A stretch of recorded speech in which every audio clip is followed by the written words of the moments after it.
전쟁이 새로운 국면에 접어든 가운데 세계 금융시장 시선이 미국 중앙은행을 향하고 있습니다.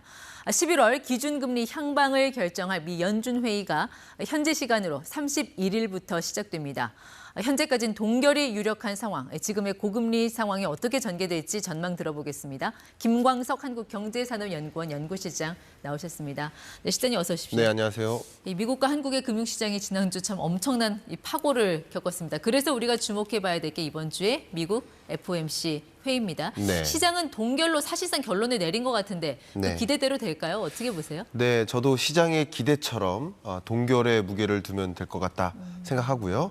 어쩌면 이번 기준금리 동결이 그냥 계속 동결, 고금리의 장기화, 네. 5.5%라는 미국 기준금리가 향후에도 계속 유지될 수 있겠다라는 그런 생각을 해볼 만한 그런 상황입니다. 12월에 한 번 더 FOMC 있잖아요. 네. 그때도 동결로 보시는 건가요? 네, 현재로서는 동결에 좀 무게를 둘 수 있을 것 같습니다. 99.9% 동결 전망에서 나머지 0.1%는 그럼 인하를 내다보고 있다라고 네, 현재 보시고 시장은 계신 거 아니에요? 인하도 가능하다라고 생각하고 있는 입장입니다. 과연 연준이 정말 금리를 동결할 수 있을까? 네. 하나의 의심을 갖게 하는 건 역시 물가입니다. 그렇습니다. 파월이 정말 인플레 파이터라는 별명을 가질 만큼 2년 가까이 물가와 싸워왔는데 네. 여전히 지금 전쟁이란 변수 속에서 불안한 흐름인데요. 그래도 예, 동결로 그렇습니다. 갈 걸로 보세요. 네, 그래도 미국 물가 상황을 보여주는 가장 대표적인 지표죠.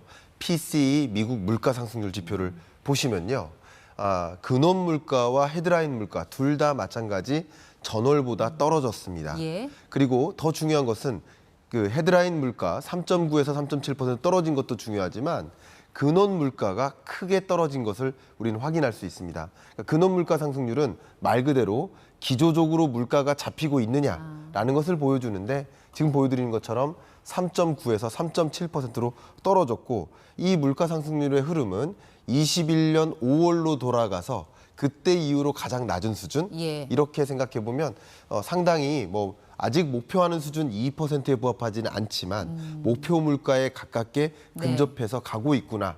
추가적인 금리 인상 없이도 이 목표하는 수준에 가깝게 물가가 갈 수 있겠구나라는 것을 기대케 만들어주는 지표이죠. 근데 이스라엘 말대로라면 이 전쟁이 굉장히 오래 네. 어려운 전쟁이 될 거다라는 전망이 지금 나오고 있는 상황에서 유가 변동성을 우리가 생각하지 않을 수가 없는데 네. 여기서 금리를 동결해버리면 자체 시장의 긴축 끝났다. 이런 잘못된 신호를 줄 수도 있지 않을까요? 네, 너무 중요한 말씀해 주셨습니다. 첫 번째, 이 중동 전쟁이라는 그리고 국제 유가 상승 압력이라는 이 변수는 여전히 상존합니다. 그래서 언제든지 물가가 다시 치켜 올라갈 수 있는 그 불안감은 남아 있는 상태입니다. 그러나 물가의 흐름을 지켜보면서 기준금리 추가 인상 가능성을 열어둘 거라고 볼 수 있겠습니다. 네. 그러나 지금 관점에서 추가적인 금리 인상이 필요 없다라는 그 근거는 바로 시장 금리에 있습니다. 미국 10년물 국채 금리가 5%를 향해 가고 있지 않습니까? 네. 이것은 결국 기준금리를 인상해서 시중금리를 끌어올리는 그런 경로라고 볼 수 있는데 이 기준금리 인상 없이도 다른 외재적 변수로 인해서 국채 금리가 이미 올라갔기 때문에 그렇기 때문에 추가적으로 금리 인상하지 않아도 네. 자연히 물가가 잡히지 않겠느냐 하고 FOMC 위원들은 판단하고 있지 않을까 생각해 볼 수 있겠습니다. 연준이 굳이 일을 안 해도 시장 금리 올라가니까 네. 이 긴축 모드를 중단시킬 수 있는 그런 환경이 지금 형성이 되고 있다. 네. 자, 근데 공교롭게도 그 연준이 기준금리 발표하는 날 미 네. 재무부가 국채 발행 계획을 발표한다고 하네요. 네.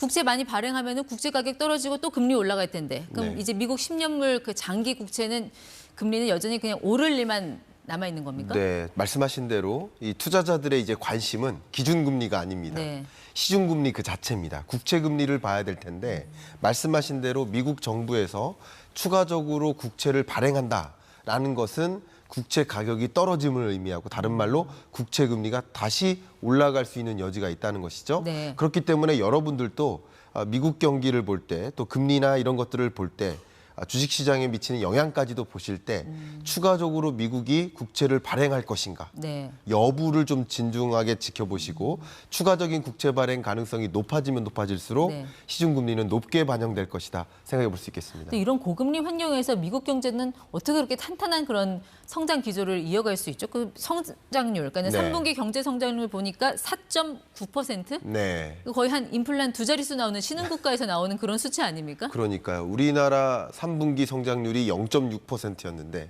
미국 경제는 4.9%로 크게 반등하는 흐름을 보면 야, 정말 대단한 나라다 이런 생각을 하게 만듭니다. 네.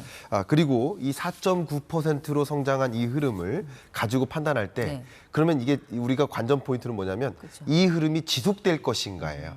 근데 4.9%로 지속되지 않을 수 있다. 왜냐하면 이 4.9%는 바로 3분기 성장률입니다. 4분기 성장률도 지속될 것인가 예. 라는 것을 진단해 봐야 되는데 이렇게 높게 미국 경제가 고성장하게 되는 배경이 바로 소비 지출이었거든요. 미국 경제 GDP에서 소비 부문이 약 70%를 차지하니까 네. 소비 부문이 절대적으로 중요합니다. 근데 개인 지출 증가율이 0.7%였습니다. 네. 근데 재밌게도 개인 소득 증가율은 0.3%밖에 안 됩니다.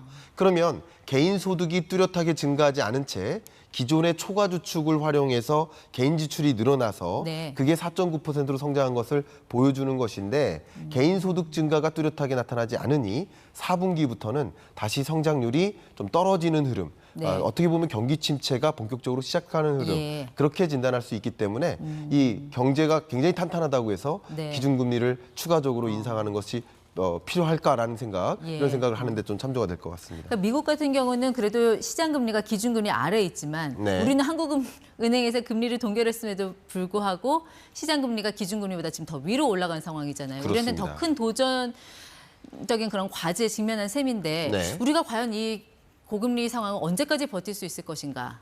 지금 가계 부채 규모도 크고요. 네. 변동금리 규모도 더 우리가 비중이 높은데요. 네, 이렇게 금리가 높게 오랫동안 유지될 것이다라는 생각을 해보면 당장 떠오르는 게 바로 가계부채입니다. 가계부채 규모가 최근 들어서 계속 증가하는 흐름이고요. 그러면 금리가 높게 유지된다면 한 가지 생각은 가계대출 증가 속도가 좀 주춤해질 수 있겠구나 하는 생각을 해볼 수 있겠고요. 두 번째 더 중요한 것은 바로 연체율입니다. 무슨 말이냐? 기존 대출자들의 고금리 장기화에 따른 이자 상환 부담도 계속 가중될 수 있겠다라고 가정해 볼 수 있고요. 그러면 결과적으로 갚지 못하는 부채, 네. 연체율이 또 늘어날 수 있다는 거예요. 그런 것들이 우리 경제에 악신으로 작용할 수 있겠다. 실물 경제를 좀 억압하는 하방 압력을 주는 그런 중요한 영향 요인으로 작용할 수 있겠구나 가늠해 볼 수 있겠습니다. 네, 자 미국 연준의 발표는 2일 새벽 3시입니다. 함께 지켜보도록 하겠습니다. 김광석 실장이었습니다. 고맙습니다. 감사합니다.